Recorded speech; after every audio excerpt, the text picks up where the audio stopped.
G'day, Binanceans, and welcome back to this week's Binance Beach. I'm your host, as always, Liam, and I'm joined this week by our new General Manager for Australia and New Zealand, Matt Poblocki. Mate, welcome to the show. Thanks a lot for having me, Liam. Good to be here. 100%. It's great to have you on board. It's great to have new leadership, new energy in the team. Thanks. Before we jump into learning all about you today on the show, we're going to be hearing a lot more about Matt's background. We're going to be hearing where he's come from, what he's worked on before, and what some of his plans are for Binance Australia. We're going to talk markets quickly because things have been absolutely ripping. So I've got CoinMarketCap up. Bitcoin has pumped overnight. We've had a couple of semi-god candles back up to 121,000 US dollars. Most notably, Bitcoin is sitting right on our all-time high in Australian dollar terms as well.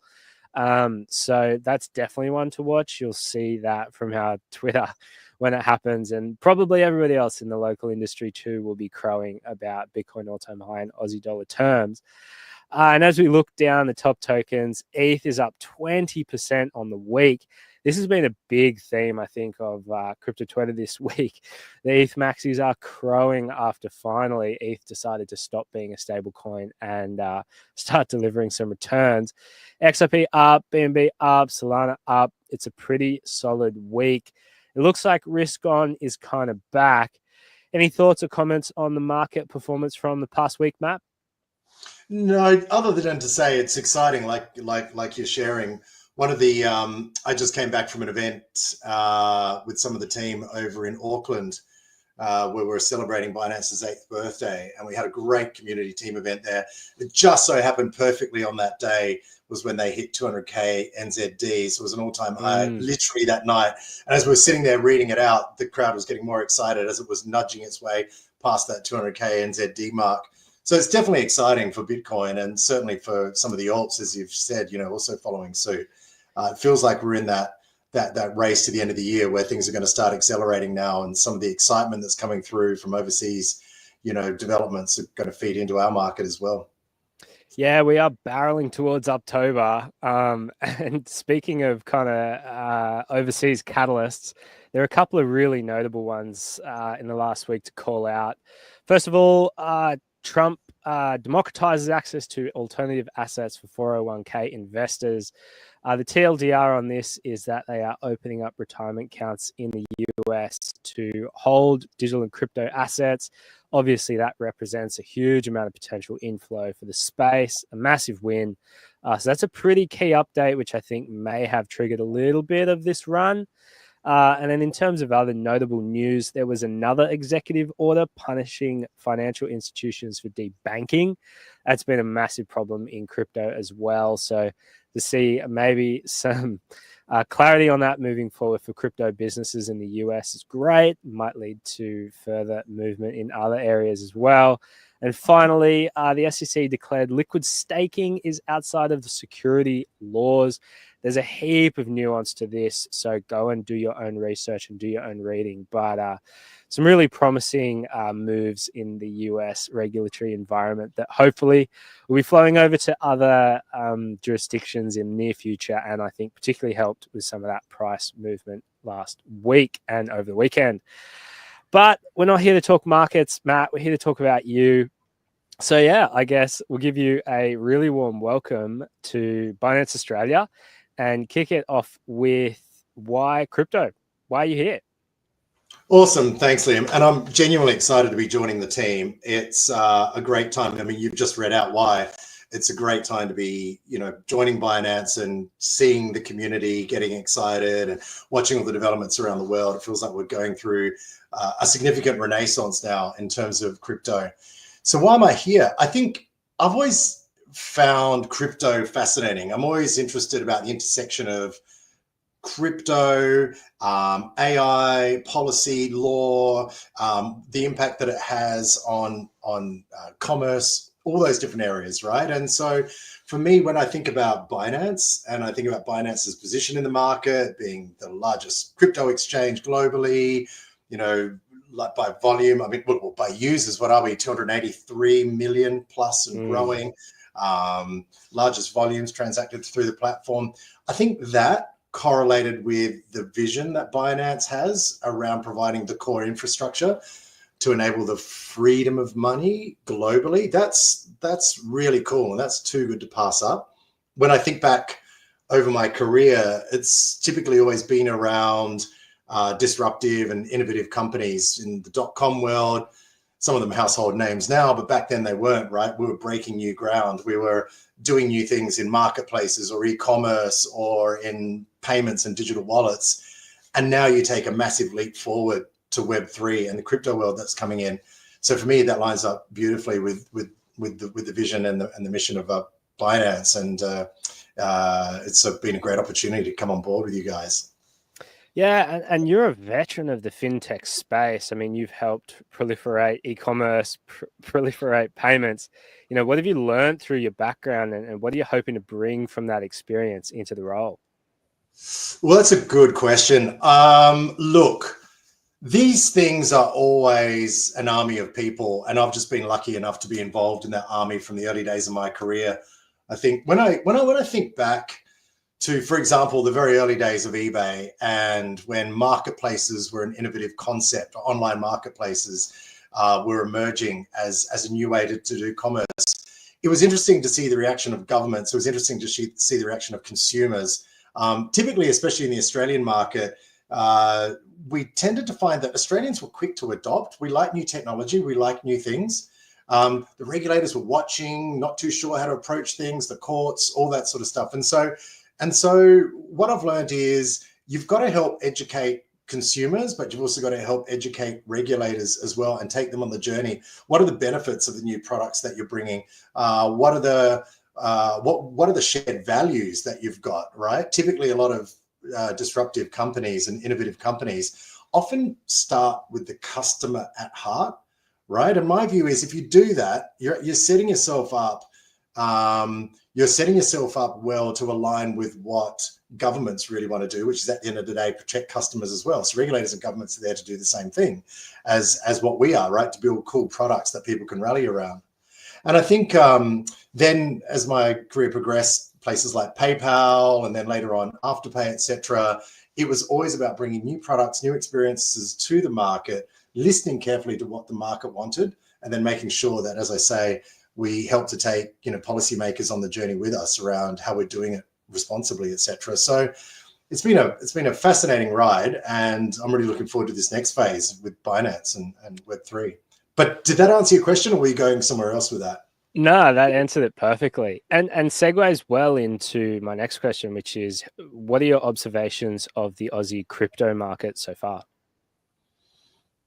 So yeah, I go back to, let me think. I think Australians tend to adopt technology very quickly. We saw that with the uptake of smartphones. We saw that with uptake of things like online banking and digital wallets, etc. Right? We tend to be relatively affluent compared to a lot of other markets, and we love new tech. And the same can be said of the way we've embraced crypto. So, I think there are some stats out there that indicate that, 1 in 3 Aussies have held crypto at one point. I think just anecdotally, that even makes sense to me, right? If I think of, the people that I know at all different ages and demographics, people have either held it or they're still holding some in some sense. So I think there's an early adoption piece.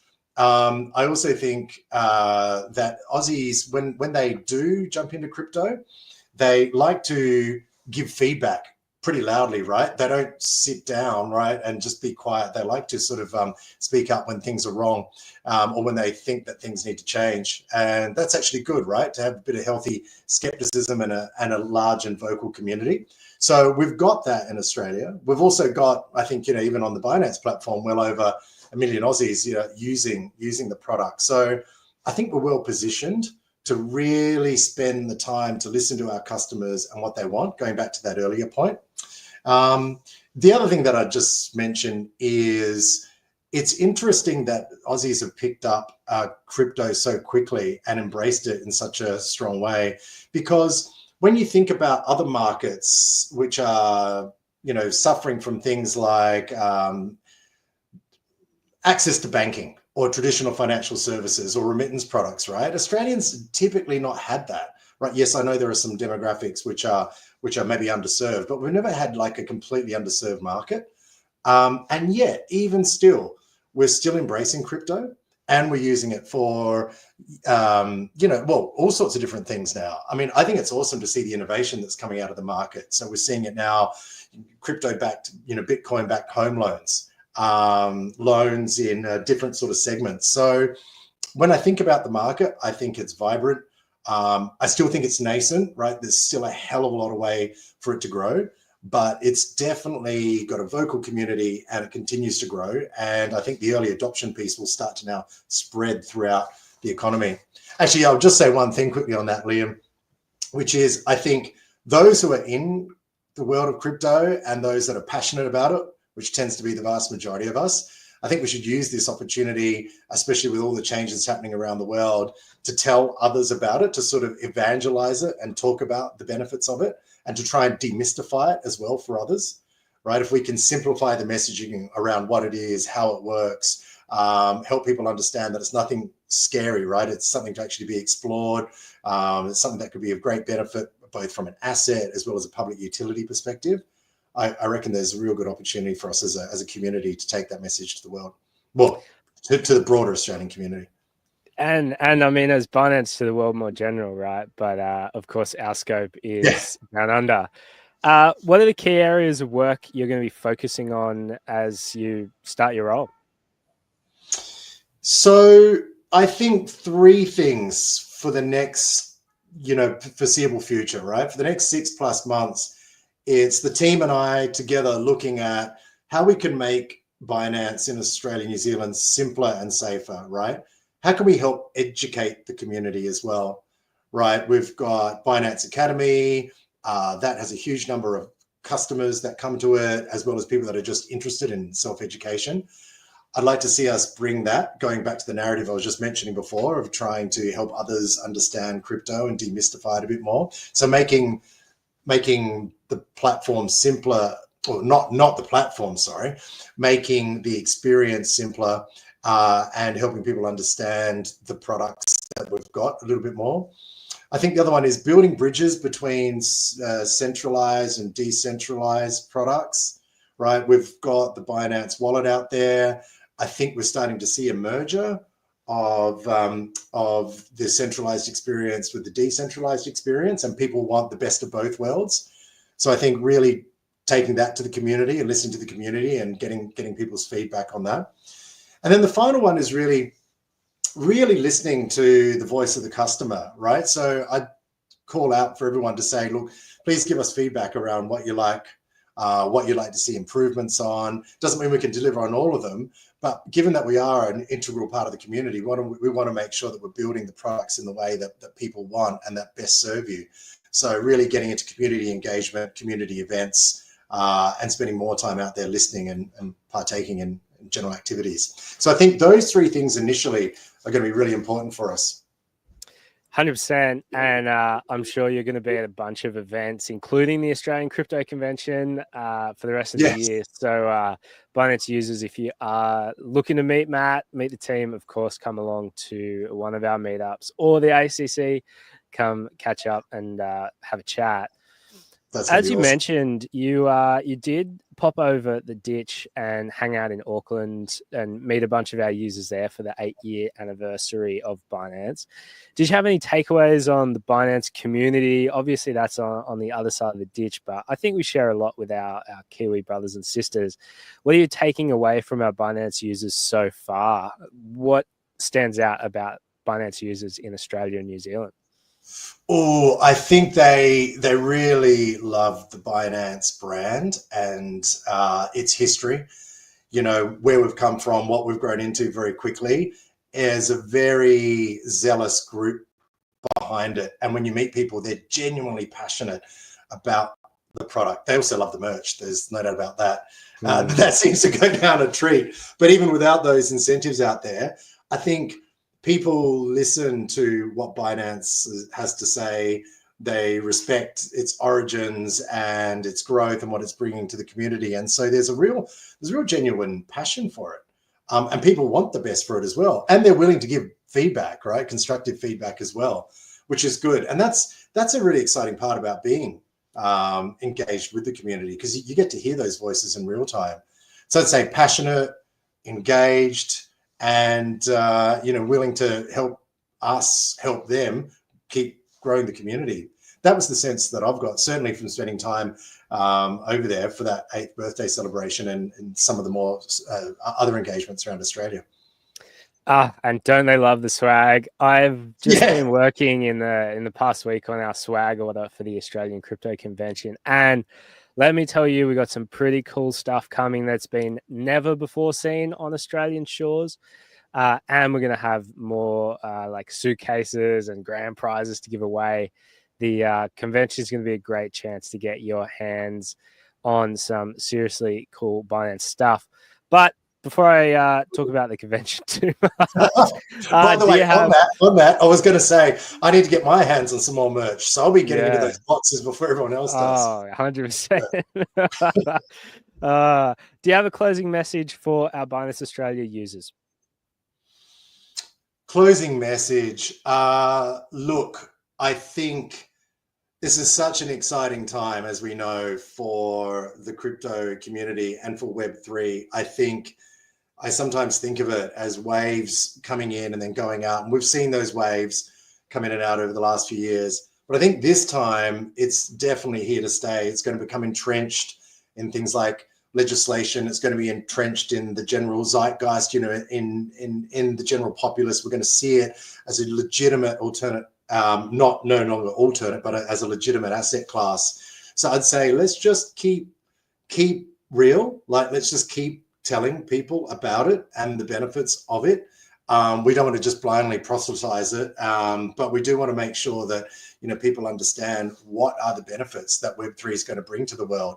Because sometimes I think about it a little like AI, right? It's there, it's happening in front of our eyes, but sometimes people don't really know exactly what's happening. So if we've got the opportunity to talk about crypto as both a great experience, but a public utility, as well as a private utility, and then also an alternate asset class, let's let our friends and colleagues and others know about that. And as I said before, whenever we get the opportunity to talk, let us know what's good and what's not working and how we can help you. Awesome. Well, thanks so much for jumping on, sharing a bit of your background and a bit of what's coming. Definitely, Binance, stay up to date. You'll see a heap more of Matt over the coming months. Thanks so much, mate. Appreciate your time. Cheers. Thanks a lot. Have a good day. Thanks, everyone. So the other thing to close out today, Binance, is that we have a suitcase winner to announce. Last week, we shared the challenge, guess the BNB price at 9 a.m. Australian Eastern Standard Time, and you could win a Binance suitcase. Our winner is, and I'll just share that, Daniel via YouTube, who guessed $750 BNB. It landed about $755. So that was a pretty good guess, mate. I wonder if he went ahead and bought the dip. Please send us a message on Twitter or on X, and we'll organize delivery of that one for you. Apart from that, Binance, have an excellent week, and I will talk to you very soon. Stay tuned. Hope the market's treating you well. Bye, guys. Please note that this discussion includes insights from non-affiliated third parties and key opinion leaders. Binance provides this platform for informational and educational purposes only and is not responsible for any content or insights provided. This information should not be considered as financial, tax, or investment advice from Binance. DYOR, Binance.